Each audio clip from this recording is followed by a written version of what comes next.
አዲሱ የቴዲ አፍሮ ኢትዮሪካ አልበም እንዳይለቀቅ ብዙ መሰናክሎች እየተደረጉ ነው። ጋዜጣዊ መግለጫ እንዳይሰጥ ተደርጓል። ከሰዋሰው መልቲሚዲያም ጋር የነበረው ግንኙነት የሽያጭ ውል እንዲቋረጥ ተደርጓል። መከልከሉ ተገቢ አይደለም። ወደፊትም አለበቂ ምክንያት መከልከል ተገቢ አይደለም። ቴዲ አፍሮ ግን አልበሙ ምንም ቢሆን ይለቀቃል እያለ ነው። ነገ ሐሙስ 8 ሰዓት ላይ እንደሚለቀቅ ይፋ አድርጓል። ምንድነው እየተከሰተ ያለው በቴዲ አፍሮ አልበም ጉዳይ? ከጥንት ጀምሮ በኢህአዴግም ጊዜ በአሁኑም መንግስት ደግሞ ቴዲ አፍሮ አልበም ሊለቅ ሲል ምንድነው እየተከሰተ ያለው የሚለውን በዚህ ቪዲዮ መልስ እናገኝበታለን። ያምናውን ከከታ አዲስ ንጉስ እንጂ ለውጥ መቼ መጣ?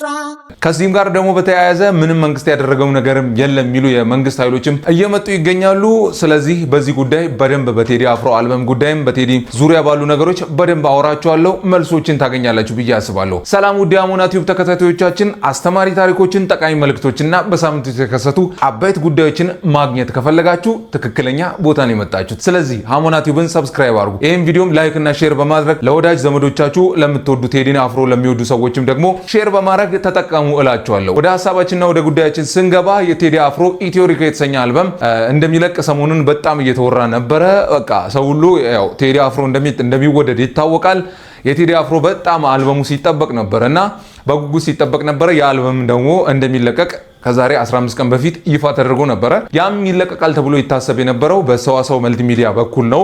የሽያጭ ውል ተፈራርመዋል ተብሎ ነበረ። ቴዲ አፍሮ አልበሙን ለዳግመ ትንሣኤ ይለቃል ተብሎ በሚጠበቅበት ሰዓት ደግሞ ከሰዋሰው መልቲሚዲያ ጋር የነበረው ውል ተቋርጧል ተብሎ ነበረ። እናም ይሄ አልበም ሊዘገይ ነው ወይ፣ ሰው ሁሉ የወደደው ነገር ደግሞ ሊቀር ነው ወይ ተብሎ በጣም ሲነገር ነበረ። እሱም እንዳለ ሆኖ ደግሞ አሁን ያው ቴዲ አፍሮ አልበሙን እለቃለሁ በቃ በዩቲዩብ ቻናሌ በራሴ ዩቲዩብ ቻናል እለቃለሁ ብሎ ከተናገረ በኋላ ሐሙስ 8 ሰዓት እለቃለሁ ብሎ ከተናገረ በኋላ በዓል ካለፈ በኋላ ማለት ወይም ደግሞ ይሄን ቪዲዮ ከለቀኩላችሁ በነጋታው እንደማለት ነው። እለቃለሁ ብሎ ደግሞ ባሰበበት ሰዓት ደግሞ ከሁለት ቀን በፊት ከአርቲስት ቲቪ ጋር ውል ተዋውሎ ጋዜጣዊ መግለጫ ሊሰጥ በነበረበት ጊዜ የመንግስት ኃይሎች ይህ ጋዜጣዊ መግለጫ እንዳይሰጥ ተከልክሏል ተብሎ በጣም ሲነገር ነበርና ምንድነው የተከሰተው? መንግስትን ምን አደረገ?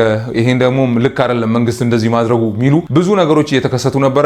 ቴዲ አፍሮ አልበሙ እንዳይደመጥ እንዲያደረጉ ነው የሚሉ በጣም ብዙ ሰዎች የመጡ ነበርና ከዚህ ጉዳይ ጋር በተያያዘ ግን እስቲ ወደ ኋላ ልመልሳችሁና ቴዲ አፍሮ በመንግስት ደረጃ ለምንድን ነው እንደዚህ የሚፈረው ወይም የሚከለከለው ብለን እንነጋገር። ይህ ጉዳይ የጀመረው በኢህአዴግ ጊዜ ነው። ታውቃላችሁ ቴዲ አፍሮ በጣም በዛ ጊዜ በጣም ወጣት የነበረ ጊዜ ነውና ኢህአዴግ ወደ ስልጣን ሲመጣ ቴዲ አፍሮ ካያችሁት በጣም ኢትዮጵያዊነትን የሚያቀነቅን ኢትዮጵያን የሚወድ ኢትዮጵያ አንድ እንድትሆን ሰፖርት ከሚያደርጉ ከሚያበረታቱ ከሚያቀነቅኑ በእያንዳንዱ አልበም ውስጥ ስለ ኢትዮጵያ ያደረገው ነገር ወይም ደግሞ ስለ ኢትዮጵያ የዘፈነው ዘፈኖች አሉና በጣም ተወዳጅ ያደርገዋል። የህዝቡንም ድምጽ በመናገር ይታወቃል። ቴዲ በጣም ተወዳጅ ነው። እኔ አንዳንዴ የቴዲ አፍሮ ፋኖች በጣም ነው የሚያስገርሙኝ። የምር ልንገራችሁ፣ በቃ እንዲነካ አይፈልጉም፣ የሱ ሐሳብ እንዲተች አይፈልጉም። በቃ ቴዲ አንደኛ ነው ለነሱ እና ያስገርሙኛል እንዲህ አይነት ፋን ማግኘት። ያው እሱም ደግሞ ዋጋ ከፍሎበታል። ኢህአዴግ ወደ ስልጣን ከመጣ በኋላ ብሔርተኝነትን ማስፋፋት ጀመረ። የተለያዩ አይነት ነገሮችን ማድረግ ጀመረ። እንግዲህ ከዛ በኋላም ደግሞ ያው መንግስት ኤርትራን ከኢትዮጵያ ከገነጠለ በኋላ ዳላክ ላይ ልስራ ቤት የሚለውን ሙዚቃ ሰራ። ድንበሩን ዘግተውት እንዳንነጋገር የሚሉ አይነት ስንኞች ነበሩበትና ያው መንግስት ደግሞ እኔን ተቸኸኝ በሚለው አስሮት ነበረ። ወይ አልመጣ ነገር አቋርጬ ዱሩን ዝሆኖች ተጣልተው ሰበሩት ድንበሩን። እንደው ለአንድ ዓመት የሚያክል ነበር የታሰረው በጊዜው። ከዛ በኋላ ህዝቡ በጣም ለቴዲ ሲጮህ ነበረ። ለቴዲ እንደ ድምጽ ሲያይ ነበረ፣ የህዝብ ድምጽ ብሎ ሲያዩ ነበርና በጣም ተወዳጅነትን አግኝቶ በጣም በቃ ህዝቡ ለሱ ሲጮህለት ነበርና መንግስት በጣም የቴዲ ሙዚቃዎች እንዳይደመጡ ሲያደርግ ነበር የዛ ጊዜ። እንደው አሁን እንደ ዘመኑ ዩቲዩብ በጣም ብዙ ጊዜ አይገኝም፣ ኢንተርኔት አክሰስ አይኖርም። ስለዚህ በሜንስትሪም ሚዲያዎች የቴዲ ዘፈን እንዳይሰራጭ በካሴቶች አማካኝነት እንዳይሰራጭ ይደረግ ነበረ። ግን ሰው በቃ አሁን ቴዲን መስማት እንደ ግዴታ ነው እያየ ያለውና በቃ ቴዲን በድብቅ የሚሰማ ነበር። በጣም ብዙ ነገሮች ተከስተዋል። ግን ቴዲ አፍሮን ሰው ይሰማዋል።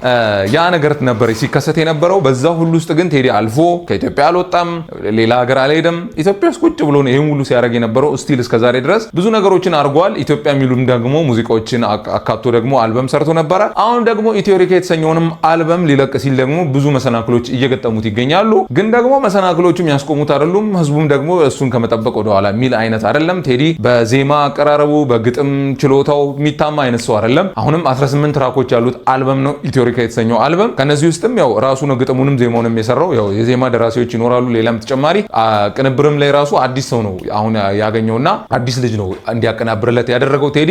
ብቻ በጣም የሚገርም ነው የቴዲ አልበም አሁንም እየተደረገ ያለው። እናም ከሰዋሰው መልቲ ሚዲያም ጋር የነበራቸው ግንኙነት እንዲቋረጥ ተደረገ፣ ወይም ደግሞ አልተስማሙም በሚል ተቋረጠ። እናም ይረዝማል ተብሎ ህዝቡ በቃ የሚለቀቅበት ጊዜ ሊሰፋ ነው ወይም ደግሞ ሊዘዋወር ነው ተብሎ ሲጠበቅ ቴዲ በራሱ ይፋዊ ገጽ አማካኝነት ሐሙስ ዕለት 8 ሰዓት ላይ በራሱ ዩቲዩብ ቻናል እንደሚለቀቅ ግልጽ አደረገ። ሰው ሁሉ በቃ ደስ ብሎት እያለ ደግሞ አርቲስት ቲቪ ጋር መግለጫ ቀድሞ ይሰጣል ተብሎ ሲጠበቅ ነበረ። ያንንም መንግስት ከለከለ ተብሎ ደግሞ ዜናዎች ወጥተው ነበረ። ግን ይህ ዜና የተረጋገጠ አይደለም። አርቲስት ቲቪም ቴዲ አፍሮም በመንግስት በኩልም ምንም የተባለ ነገር የለም በዚህ ጉዳይ ላይ። ግን ያው ሲናፈስና ሲወራ የነበረ ጉዳይ ነው። ብቻ ትንሽ ያው የቴዲ አፍሮ ፋኖች ቴዲ እንዲነካ አይፈልጉም።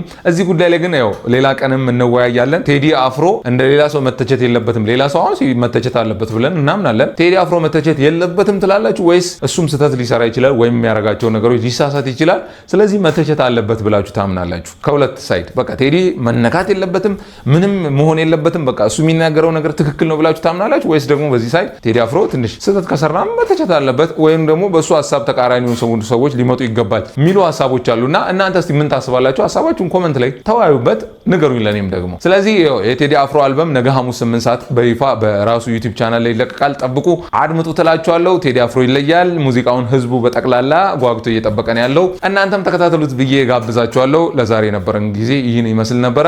ቪዲዮ ከተመቻችሁ ላይክ እና ሼር ማድረጋችሁን በድጋሚ ልጠይቃችሁ። ቻናሌንም ሰብስክራይብ ማድረግ እንዳትረሱ። በቀጣይ ጊዜ እስክንገናኝ ድረስ በደህና ቆዩልኝ። በብልሃት እንኑር።